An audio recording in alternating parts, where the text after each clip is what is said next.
It is true that the audience seeks to be entertained. It is their nature. Therefore, they will find entertainment even if it is in improper places.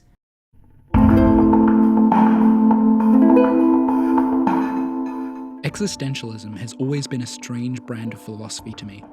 It seems very correct in an obvious, uninteresting way. The idea that nothing has any inherent meaning just seems normal to me. It's not depressing, it doesn't make me feel like nothing matters. I don't do things because of some greater purpose. I do things because I care about them, and I can choose what I care about.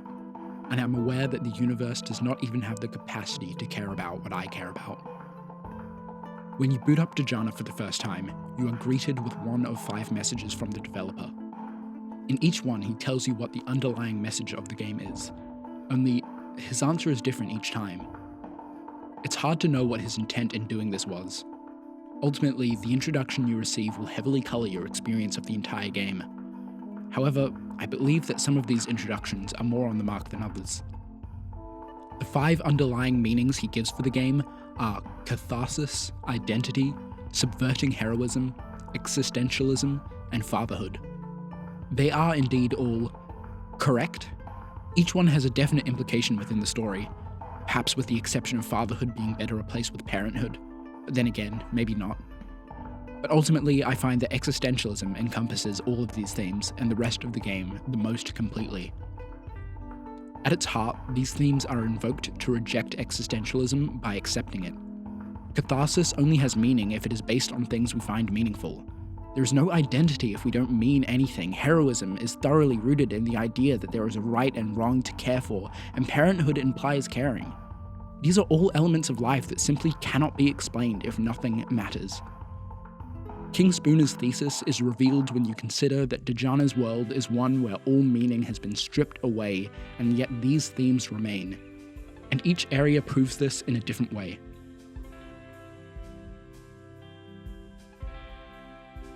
The world and locations of Dujanah are a slurry of death, love, and the absurd. And the way that they spill over and mix with each other forms the bedrock of the game.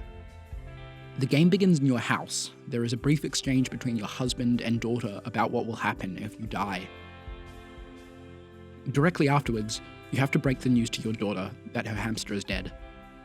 A beat, then it cuts to the title. You find yourself next controlling your husband and daughter, finding a place in the desert to bury the hamster. And then, something takes them away. Again, this is randomized, so we cannot say for certain what took them. But with this death, a great chasm opens in the world. Immediately, the desert is characterized as a metaphor. The desert is the emptiness that is felt after loss, an emptiness so vast that perhaps there is still alive out there somewhere. It's so empty and so vast. The few things that do litter the landscape of the desert only serve to make it seem even emptier. Why is there a sign out here? It's absurd. Nothing of note happens in this desert. It's largely meaningless compared to the other locales in the game. But that's just it, isn't it?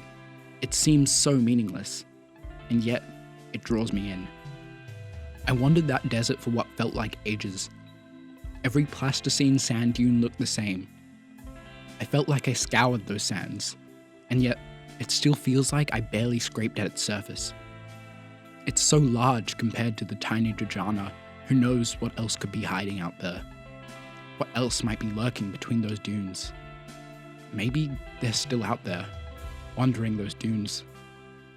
Perhaps we nearly passed each other, Dujanah and her family, and we just missed each other. The desert isn't even on the list of places to visit on the pause screen. The desert simply exists. Dujanah has to search on despite missing this half of her life. There is nothing for her in the emptiness, and yet she visits it. And similarly, there is nothing for her in the desert, and yet she visits the empty expanse. The militarized zone lies to the south. It is so absurdly close to home. A brisk walk from your mum's house, it is encroaching on your life. It is dripping with death, and it is leaking out into the world around you. It is a representation of war, the absurdity of war, death, and despair. Soldiers admit that they don't even know what they're fighting for. It is incredibly close to home, despite being foreign. The meaninglessness of war is thoroughly woven into this area. Ghost-like soldiers march in circles. This man's days are mostly just waiting around. Then there's just this unattended speech lying in a disused room. The speech goes on and on for ages, and for so much of it, it's just a list of people the speaker is thanking. And for what? All of this applause and people in high-up, privileged places and land far away being thanked in an unread speech surrounded by death and despair. And it is indeed surrounded by despair. This man believes that a gunner can redeem a wasted day in a moment. This man put a gun in his mouth just to see what it felt like. Felt like I was in a movie. The music is so washed out and dreary, much like the rest of the game in all fairness, but there is no love in its melancholy tune. The drums are unmistakably marching drums, and it does not step out of time. It is regimented and without identity, without even a shred of love, not anywhere. The village of Tof Lagel, on the other hand, explores love and its various absurd forms. Compared to the other areas of the game, Tof Lagel is far less depressing. The love here is genuine. There is no infection. The war doesn't seem to have reached the public consciousness of this town. There are only a few references to the spiders that men turn into. Mostly, it is a place of unperverted caring. One of the buildings in the village is your own home. There is nothing to signify it. It looks like each of the other houses. When you enter, there is no dialogue from Dujanah about missing her family. It is felt wordlessly. The bedroom upstairs is empty. In fact, the whole house is.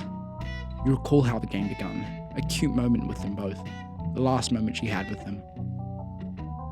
There is a melancholy, but mostly there is just longing and love. The walls haven't forgotten. There are also a variety of clubs in the village. Tightly packed rooms with everyday people sharing music together. As it turns out, The girl punk scene is really growing here. What did you expect? out of a town so full of love that happens to be caught in the middle of war. It's all they have. Music born out of passion and a stand against authoritarianism. There is also the mothers group.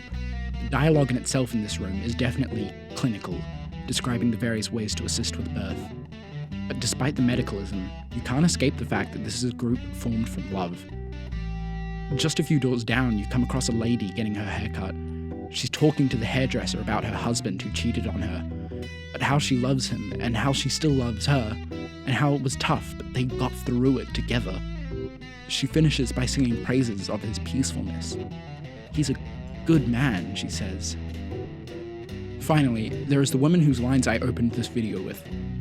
She has two loves, one for her husband and one for the boy who sleeps on the ground next door. They don't speak the same language, but they communicate wordlessly. She seems nothing wrong with her actions. Her infidelity would be harshly looked down upon were anyone to find out, but she doesn't feel as though she is committing a crime. She still loves her husband. She compares it to audiences laughing when the dramatic scene in a play goes wrong. The audience seeks to be entertained. They will find entertainment even if it is in improper places.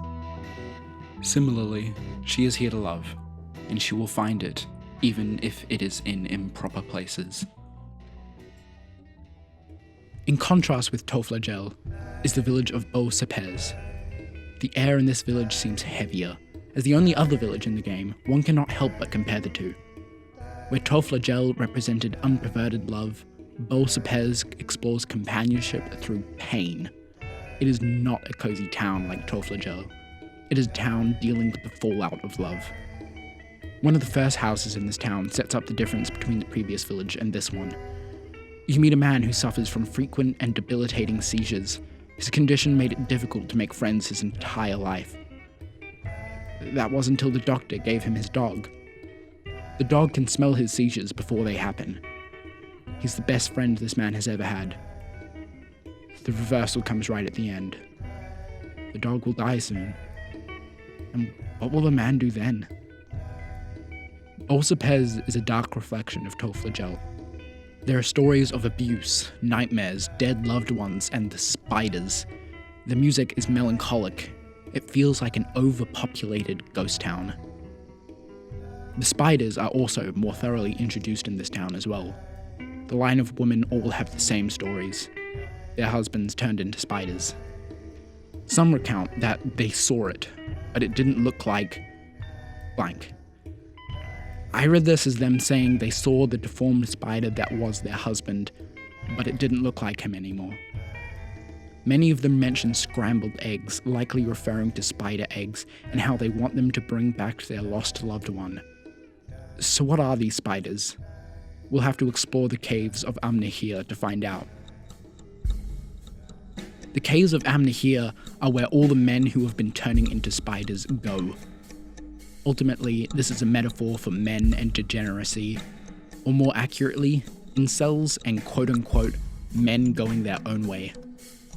You see, male spiders are often eaten by their mates, and this is a cave for men who feel like that. It's important to note that this is the third community area in the game. The militarized zone and generation plant are both institutions. My point in raising this is that it invites comparison yet again, and I believe that these three communities lie on a spectrum. Toflagel represented unperverted love, Boasapez represented the pain in losing love, and the caves of Amnesia represents the revolting, twisted aversion to love that has infected these men. They aren't spiders.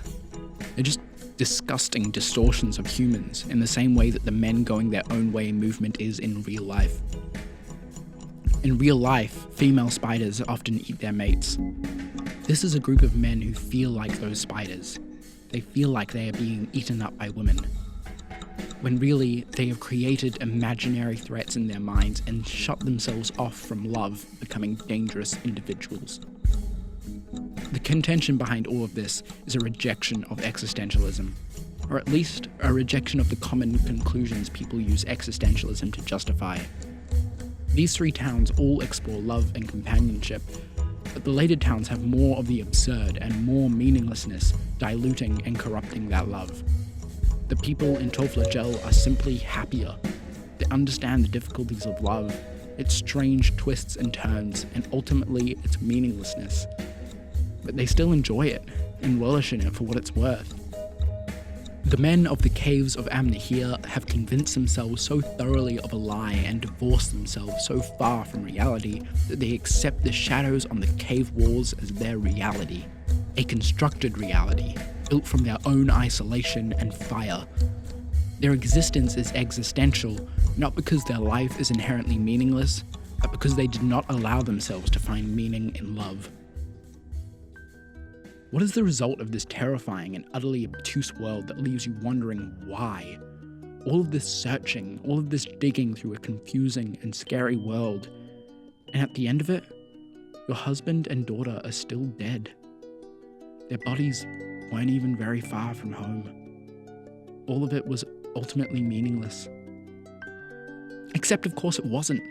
In journeying through the strange, absurd, beautiful and ugly world, Dujanah learns what the origin of meaning is. This doesn't and will never bring her family back. But perhaps she loves them a little more now. Perhaps the world is not as scary as she thought it would be without them. She did not find her husband and daughter. Was the search meaningless? Well, it felt pretty meaningful during the searching. It felt like that all mattered. And that is meaning she ascribed, not the universe, not some god, the stars, or mathematics. It was a meaning entirely self-divined, out of love. It occurred to me as I gazed out of the window that perhaps I was like this audience. I'm here to love. I will find love in improper places. Cheap taste is just confirmed, and yet you're still not forgotten. Thank fuck, you stood on my heart. You stood on my heart and used it as a tea tray. Thank fuck. Don't like and subscribe. Yet. First of all, please go play Dujanah, or even just buy it for the sake of it. According to this post, Jack King Spooner, the developer, lives below the poverty line. This was an incredible game that touched me deeply, and he deserves to be paid for his work. It's only around $5 depending on your currency. After that, you can and should like and subscribe. And, of course, share it with a friend. Thank you so much for watching. See you next time.